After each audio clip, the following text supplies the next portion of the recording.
சிகப்பு கலரு தண்டங்கீரை கூட்டு செய்ய போகிறோம். கீரையை நல்லா க்ளீன் பண்ணி கட் பண்ணி எடுத்துக்கிறேன்.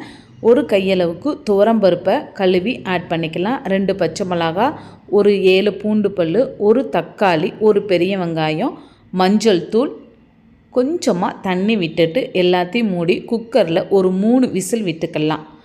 துவரம்பருப்பு கீரையெல்லாம் ஒன்று போல் மசிஞ்சு வந்துடும். இப்போ நம்ம கடாயில் எண்ணெய் விட்டுட்டு கடுகு, வத்தல், சின்ன வெங்காயம் போட்டு நல்லா கோல்டன் கலர் வர்ற வரைக்கும் தாளித்து விட்டுட்டு அப்படியே நம்ம அந்த பருப்பு கீரை அவிச்சு வச்சுருக்கிறதோட ஆட் பண்ணி மிக்ஸ் பண்ணி விட்டுற வேண்டியதான். 1 ஸ்பூன் அளவுக்கு கீரை பொடியும் ஆட் பண்ணியிருக்கிறேன். நல்ல மணமாக இருக்கும். கீரை பொடிங்கிறது சோம்பு, ஜீரகம், வத்தல் வறுத்து அரைச்சது தான். சூப்பரான ஹெல்த்தியான சிவப்பு தண்டு கீரை பருப்பு கூட்டு ரெடி ஆயிருச்சு.